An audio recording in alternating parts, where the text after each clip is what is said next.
Hello ವೀಕ್ಷಕರೇ, ನಮಸ್ಕಾರ. ತಮ್ಮೆಲ್ಲರಿಗೂ ಭಾಗ್ಯ ಟಿವಿಗೆ ಮತ್ತೊಮ್ಮೆ ಸ್ವಾಗತ ಕೋರ್ತಾ ಇದ್ದೀವಿ. ಭಾಗ್ಯ ಮತ್ತೆ ಗಿರೀಶ್. ಸ್ನೇಹಿತರೆ, ಇವತ್ತಿನ ಈ ಒಂದು ವಿಡಿಯೋದಲ್ಲಿ ಬಹಳ ಸಿಂಪಲ್ ಆಗಿ ತುಂಬಾ ರುಚಿಕರವಾಗಿ ಯಾವ ರೀತಿಯಾಗಿ ಮತ್ತೊಂದು ರೀತಿಯಲ್ಲಿ ಚಿಕನ್ ಗ್ರೇವಿನ ಮಾಡೋದು ಅಂತ ತಿಳಿಸ್ಕೊಡ್ತಾ ಇದ್ವಿ. ಈಗಾಗಲೇ ಹಲವಾರು ಬಾರಿ ಚಿಕನ್ ಗ್ರೇವಿ ಮಾಡಿದರೂ ಸಹ ಎಲ್ಲದಕ್ಕಿಂತ ವ್ಯತ್ಯಾಸವಾಗಿರ್ತಕ್ಕಂಥ ಹಾಗೆ ಒಂದಕ್ಕಿಂತ ಒಂದು ಬೇರೆ ರೀತಿಯಲ್ಲಿರ್ತಕ್ಕಂಥ ಗ್ರೇವಿನ ಮಾಡಿ ತಿಳಿಸ್ತಾ ಇರ್ತೀವಿ. ಚಿಕನ್ ಗ್ರೇವಿನಲ್ಲೇ ಹಲವಾರು ರೀತಿ ತಯಾರು ಮಾಡ್ಬೋದು. ಹಾಗೆ ಬನ್ನಿ, ಚಿಕನ್ ಗ್ರೇವಿ ಮಾಡೋದಕ್ಕೆ ಏನೆಲ್ಲ ಪದಾರ್ಥಗಳು ಬೇಕು ಹಾಗೆ ತಯಾರು ಮಾಡ್ತಕ್ಕಂಥ ವಿಧಾನ ಹೇಗೆ ಅಂತೀಗ ನೋಡ್ಕೊಳ್ಳೋರಂತೆ. ಹೆಸರೇ ಹೇಳೋ ಹಾಗೆ ಚಿಕನ್ ಗ್ರೇವಿ ಆಗಿರೋದ್ರಿಂದ 1 kg ಸ್ಕಿನ್ ಔಟ್ ಚಿಕನ್ನ ತೊಗೊಂಡಿರ್ತಕ್ಕಂಥದ್ದು. ಈಗ ಈ ಚಿಕನ್ನ ಮ್ಯಾರಿನೇಷನ್ ಮಾಡಬೇಕಾಗತ್ತೆ. ಮಿನಿಮಮ್ ಅಂದರೂ 1 ಗಂಟೆಗಳ ಕಾಲ ಮ್ಯಾರಿನೇಷನ್ ಮಾಡ್ಕೋಬೇಕು. ಅದಕ್ಕೋಸ್ಕರ ಮೊದಲಿಗೆ 2 ಟೇಬಲ್ ಸ್ಪೂನಷ್ಟು ಅಚ್ಚ ಖಾರದ ಪುಡಿನ ಹಾಕಿ, ಅಚ್ಚ ಖಾರದ ಪುಡಿ ಅಂದರೆ ರೆಡ್ ಚಿಲ್ಲಿ ಪೌಡರ್ ಅಂತೇಳಿ, ಹಾಗೆ ಸ್ವಲ್ಪ ಅರಿಶಿಣದ ಪುಡಿನೂ ಸಹ ಹಾಕಿ, ಜೊತೆಗೆ 2 ಟೇಬಲ್ ಸ್ಪೂನಷ್ಟು ಶುಂಠಿ ಬೆಳ್ಳುಳ್ಳಿ ಪೇಸ್ಟನ್ನು ಸಹ ಹಾಕಿ, ಇನ್ನು ಈ ಸಮಯದಲ್ಲೇ ರುಚಿಗೆ ತಕ್ಕಷ್ಟು ಉಪ್ಪನ್ನು ಸಹ ಬಳಸಬೇಕಾಗತ್ತೆ.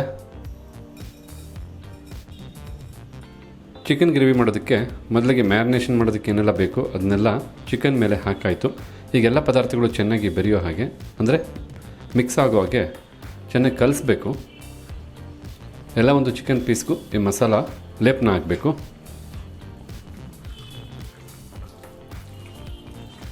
ಈ ರೀತಿ ಚಿಕನ್ಗೆ ನೀವು ಮಸಾಲಾನ ಲೇಪನ ಮಾಡೋದಕ್ಕೂ ಮುಂಚೆ 1-2 ಬಾರಿ ಚಿಕನನ್ನು ನೀಟಾಗಿ ತೊಳೆದಿರಬೇಕು. ತೊಳೆದಾದ ನಂತರನೇ ಈ ರೀತಿಯಾಗಿ ಮಸಾಲ ಪುಡಿ ಹಾಗೆ ಪೇಸ್ಟನ್ನೆಲ್ಲ ಹಾಕಿ ಮಿಕ್ಸ್ ಮಾಡ್ಕೋಬೇಕಾಗುತ್ತೆ.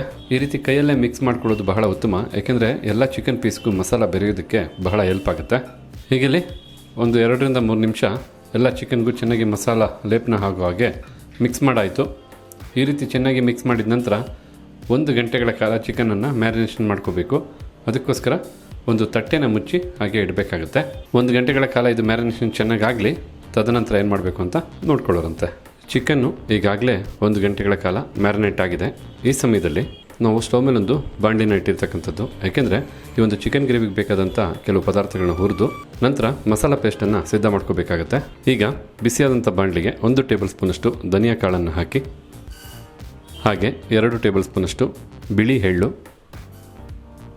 ಜೊತೆಗೆ 1 ಟೇಬಲ್ ಸ್ಪೂನಷ್ಟು ಜೀರಿಗೆ, ಇನ್ನು ಮಸಾಲ ಪದಾರ್ಥಗಳಾದಂಥ 4 ಏಲಕ್ಕಿಕಾಯಿ, 4 ಲವಂಗ, 1 ಇಂಚಿನ ಚಕ್ಕೆನೂ ಸಹ ಹಾಕಿ, ಹಾಗೆ 10-12 ಕರಿಕಾಳು ಮೆಣಸನ್ನು ಸಹ ಹಾಕ್ತಾ ಇರ್ತಕ್ಕಂಥದ್ದು.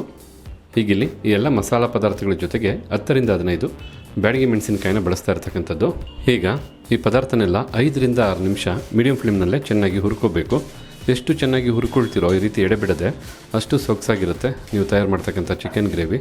ಹೆಚ್ಚು ಸೀಸಬಾರ್ದು, ಹಾಗೆ ಇದೆಲ್ಲ ಮೊದಲೇ ಗರಿಗರಿ ಇರುತ್ತೆ. ಹುರಿಯೋದ್ರಿಂದ ಇನ್ನೂ ಸ್ವಲ್ಪ ಗರಿಗರಿ ಆಗಬೇಕು.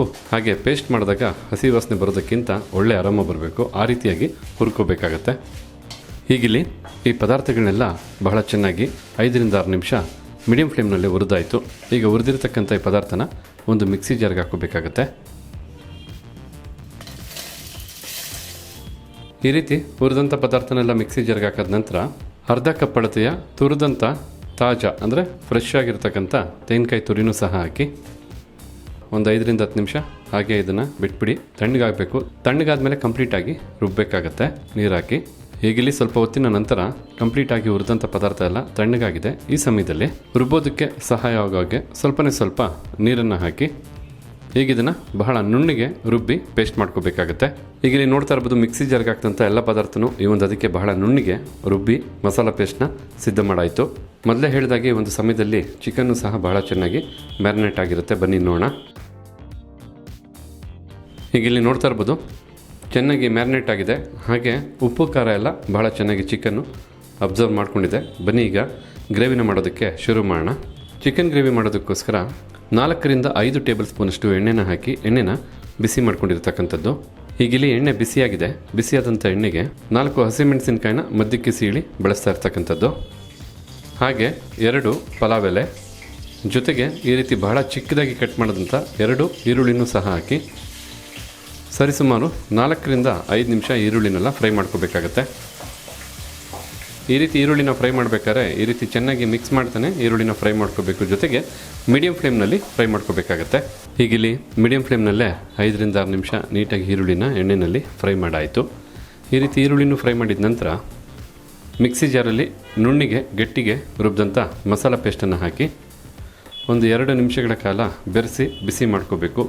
ಮಸಾಲ ಪೇಸ್ಟಲ್ಲಿರ್ತಕ್ಕಂಥ ಹಸಿ ವಾಸನೆ ಹೋಗಬೇಕು, ಅಲ್ಲಿವರೆಗೂ ಬಿಸಿ ಮಾಡ್ಕೋಬೇಕಾಗತ್ತೆ.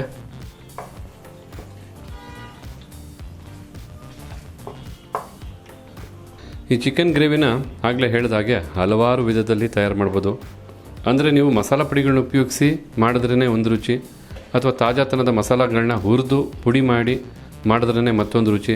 ಅದೇ ಮಸಾಲೆಗಳನ್ನ ಹುರಿದು ಮಸಾಲ ಪೇಸ್ಟಾಗಿ ರುಬ್ಬಿ ಗ್ರೇವಿನ ತಯಾರು ಮಾಡಿದ್ರೆ ಅದೇ ಒಂದು ರೀತಿಯಾದಂಥ ರುಚಿ ಸಿಗುತ್ತೆ. ಒಂದೊಂದರಲ್ಲೂ ರುಚಿನಲ್ಲಿ ಡಿಫ್ರೆಂಟ್ ಆಗಿರುತ್ತೆ. ಹೀಗೆ ಇಲ್ಲಿ ನೋಡ್ತಾ ಇರ್ಬೋದು, ಈರುಳ್ಳಿ ಮತ್ತು ಎಣ್ಣೆ ಜೊತೆಗೆ ಕಂಪ್ಲೀಟಾಗಿ ರುಬ್ಬಿದಂಥ ಮಸಾಲ ಪೇಸ್ಟು ಚೆನ್ನಾಗಿ ಬೆರೆತಿದೆ. ಜೊತೆಗೆ ಮಿಕ್ಸ್ ಮಾಡ್ತಾ ಒಂದು 2 ರಿಂದ 3 ನಿಮಿಷ ಬಿಸಿ ಮಾಡಾಯಿತು. ಈ ಸಮಯದಲ್ಲಿ ಮ್ಯಾರಿನೇಟ್ ಆಗಿರ್ತಕ್ಕಂಥ ಚಿಕನ್ನ ಹಾಕ್ಕೋಬೇಕಾಗತ್ತೆ ಬಾಣಲಿಗೆ. ಈಗ 1 kgಯಷ್ಟು ಮ್ಯಾರಿನೇಟ್ ಆಗಿರ್ತಕ್ಕಂಥ ಚಿಕನ್ನ ಬಾಣಲಿಗೆ ಹಾಕಾಯಿತು. ಚೆನ್ನಾಗಿ ಮಿಕ್ಸ್ ಮಾಡಬೇಕು. ಒಂದು 2 ನಿಮಿಷ ಮಸಾಲ ಜೊತೆ ಚೆನ್ನಾಗಿ ಮಿಕ್ಸ್ ಮಾಡ್ತಾ ಚಿಕನ್ನ ಬಿಸಿ ಮಾಡ್ಕೋಬೇಕಾಗತ್ತೆ. ಆಮೇಲೆ ನಾವು ಬಹಳ ಹೊತ್ತು ಬೇಯಿಸ್ಕೋಬೇಕು ಸಹ. ನೋಡ್ತಾ ಇರ್ಬೋದು, 2 ರಿಂದ 3 ನಿಮಿಷ ನೀಟಾಗಿ ಬೆರೆಸಿ ಬಿಸಿ ಮಾಡಾಯಿತು. ಚಿಕನ್ ಜೊತೆಗೆ ರುಬ್ಬಿದಂಥ ಮಸಾಲ ಪೇಸ್ಟು ಚೆನ್ನಾಗಿ ಬೆರ್ತಾಯಿತು. ಈ ಸಮಯದಲ್ಲಿ 250 ml ಅಥವಾ 1 ಕಪ್ ಅಳತೆ, ಅದಕ್ಕಿಂತ ಹೆಚ್ಚಾಗಿ ಹೇಳಬೇಕಂದ್ರೆ 1/4 ಲೀಟ್ರಷ್ಟು ನೀರನ್ನು ಹಾಕ್ಕೊಂಡ್ರೆ ಸಾಕಾಗುತ್ತೆ. ನೋಡ್ಕೊಳ್ಳಿ, ಗ್ರೇವಿ ತಮಗೆ ಗಟ್ಟಿ ಬೇಕಾ ಅಥವಾ ತೆಳು ಬೇಕಾ ಅನ್ನೋದ್ರ ಮೇಲೆ ಡಿಪೆಂಡ್ ಆಗುತ್ತೆ. ನೀವು ಚಪಾತಿಗೆ, ದೋಸೆಗೆ, ಪೂರಿಗೆ ಈ ಥರ ಏನಾದ್ರು ಗ್ರೇವಿ ಮಾಡಿಕೊಂಡ್ರೆ ಸ್ವಲ್ಪ ಗಟ್ಟಿಗಿದ್ರೆ ಉತ್ತಮ. ಅದೇ ನೀವು ಮುದ್ದೆಗೆ, ಅನ್ನಕ್ಕೆ ಏನಾದ್ರು ಮಾಡ್ಕೊಳ್ತೀವಿ ಅಂದರೆ ಸ್ವಲ್ಪ ಹೆಚ್ಚು ನೀರು ಹಾಕ್ಕೋಬೇಕಾಗತ್ತೆ. ನೀರನ್ನು ಹಾಕಿರೋದ್ರಿಂದ ಒಮ್ಮೆ ಚೆನ್ನಾಗಿ ಮಿಕ್ಸ್ ಮಾಡ್ಕೋಬೇಕು. ಮೊದಲಿಗೆ ನಾವು ಹೇಳಿದಾಗೆ 1 ಕಪ್ ಅಳತೆಯ ನೀರು ಹಾಕಿ ಮಿಕ್ಸ್ ಮಾಡಿ ನೋಡಿ. ಆ ಕನ್ಸಿಸ್ಟೆನ್ಸಿ ನೋಡಿಕೊಂಡು ತದನಂತರ ಬೇಕಿದ್ರೆ ನೀವು ನೀರನ್ನು ಇನ್ನಷ್ಟು ಹೆಚ್ಚು ಬೇಕಿದ್ರೆ ಸೇರಿಸ್ಕೋಬೋದು. ಈಗ ನೀರನ್ನು ಹಾಕಿ ಚೆನ್ನಾಗಿ ಮಿಕ್ಸ್ ಮಾಡಾಯಿತು. ನಮಗೆ ಬೇಕಾದಂಥ ಕನ್ಸಿಸ್ಟೆನ್ಸಿಗೆ ಗ್ರೇವಿ ಕರೆಕ್ಟಾಗಿ ತಯಾರಾಗುತ್ತೆ. ನಾವು ಸ್ವಲ್ಪ ಗಟ್ಟಿಗೆ ಮಾಡ್ತೀವಿ ಜನರಲಾಗಿ, ಯಾಕೆಂದರೆ ಗಟ್ಟಿಗೆ ಮಾಡ್ಕೊಂಡಾಗ ಸ್ವಲ್ಪ ರುಚಿ ಹೆಚ್ಚೇ ಇರುತ್ತೆ. ಈಗ ಒಂದು ಲಿಡ್ಡನ್ನು ಕ್ಲೋಸ್ ಮಾಡಿ ಸರಿಸುಮಾರು 20 ನಿಮಿಷಗಳ ಕಾಲ ಚಿಕನನ್ನು ಬೇಯಿಸ್ಕೋಬೇಕು. ನೀವು ಬೇಕಿದ್ರೆ 25 ನಿಮಿಷ ಬೇಯಿಸಿದ್ರು ಏನೂ ತೊಂದರೆ ಇಲ್ಲ. ಮೀಡಿಯಮ್ ಫ್ಲೇಮ್ನಲ್ಲೇ 20 ರಿಂದ 25 ನಿಮಿಷ ಚಿಕನನ್ನು ಬೇಯಿಸ್ಕೊಂಡ್ರೆ ಸಾಕು. ನೀವೇನು ಲಿಡ್ಡನ್ನು ಕ್ಲೋಸ್ ಮಾಡಿ ಚಿಕನನ್ನು ಬೇಯಿಸ್ತಿರಲ್ಲ, ಪ್ರತಿ 5 ರಿಂದ 6 ನಿಮಿಷಕ್ಕೊಮ್ಮೆ ಲಿಡ್ಡನ್ನು ತೆಗೆದು ಒಮ್ಮೆ ಮಿಕ್ಸ್ ಮಾಡಿಕೊಂಡು ತದನಂತರ ಚಿಕನ್ನ ಬೇಯಿಸ್ಕೋಬೇಕಾಗತ್ತೆ. ಏಕೆಂದರೆ ತಳ ಹಿಡಿಯೋದಿಲ್ಲ, ಹಾಗೆ ಎಲ್ಲ ಕಡೆಗೂ ಚಿಕನ್ ಬೇಯೋದಕ್ಕೆ ಹೆಲ್ಪ್ ಆಗುತ್ತೆ ಅಂತ. ಹೀಗಿಲ್ಲಿ 5 ರಿಂದ 6 ನಿಮಿಷ ಚಿಕನ್ನು ಚೆನ್ನಾಗಿ ಬೆಂದಿರುತ್ತೆ. ಈ ಸಮಯದಲ್ಲಿ ಒಮ್ಮೆ ಮಿಕ್ಸ್ ಮಾಡ್ಕೋಬೇಕಾಗತ್ತೆ.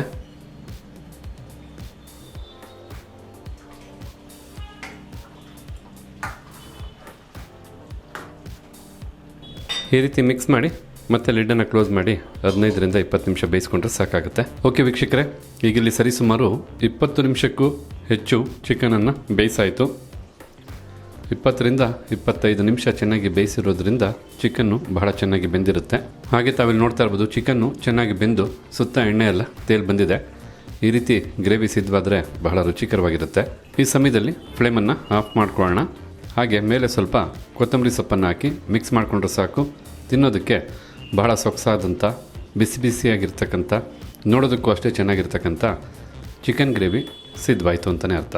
ಈಗ ಕೊತ್ತಂಬರಿ ಸೊಪ್ಪನ್ನು ಹಾಕಿರೋದ್ರಿಂದ ಒಮ್ಮೆ ಮಿಕ್ಸ್ ಮಾಡ್ಕೋಬೇಕಾಗತ್ತೆ.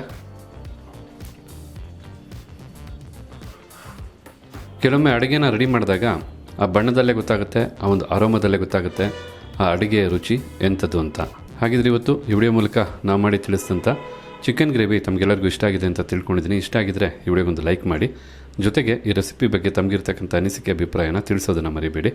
ಎಲ್ಲದಕ್ಕಿಂತ ಹೆಚ್ಚಾಗಿ ಈ ವಿಡಿಯೋನ ಮತ್ತೊಬ್ಬರಿಗೂ ಹೆಲ್ಪ್ ಆಗೋ ಹಾಗೆ ಶೇರ್ ಮಾಡಿ ಅಂತ ಹೇಳ್ತಾ ತಮಗೆಲ್ಲರಿಗೂ ಧನ್ಯವಾದನ ತಿಳಿಸ್ತಾ ಇದ್ದೀವಿ. ಮತ್ತೊಂದು ಹೊಸ ವಿಡಿಯೋದಲ್ಲಿ ಹೊಸ ರೆಸಿಪಿ ಜೊತೆ ತಮ್ಮನ್ನ ಭೇಟಿ ಮಾಡ್ತೀವಿ. ಅಲ್ಲಿವರೆಗೂ ನಮಸ್ಕಾರ ವೀಕ್ಷಕರೇ.